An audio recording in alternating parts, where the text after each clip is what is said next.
đôi video nhưng bánh mình đấy cái ban cục cả cái một đồng này cái ban rộp mơn cả chẳng cái bắt đầu chỉ đô laแต่ខ្ញុំលុយខ្ញុំតាមកាក់ខ្ញុំតាមបាន440ជាង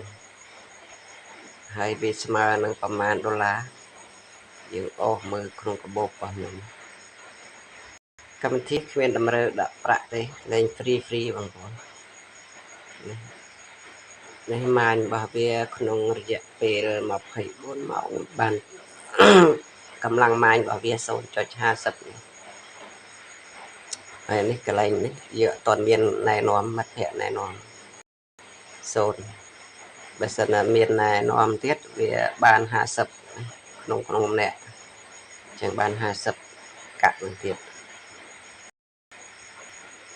ក្នុងម្នាក់តែខ្ញុំមិនទាន់មានទេហើយវីដេអូមុនដែលខ្ញុំបង្ហាញគេដកដោយ free អត់មានការណែនាំផងឥឡូវយើងមកមើលចំនួនលុយយើងបានប្រហែល446ហ្នឹងស្មើនឹងលុយដុល្លារប្រមាណ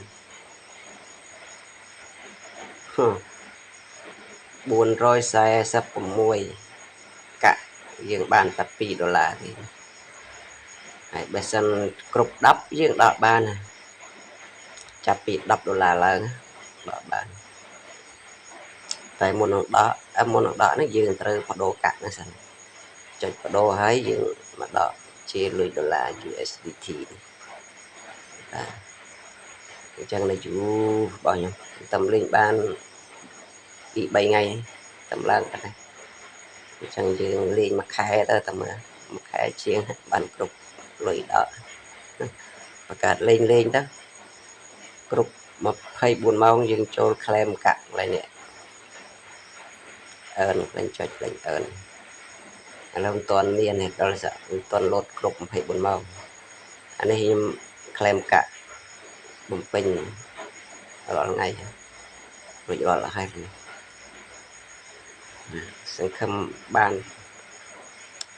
លេងមួយខែទៀតសំ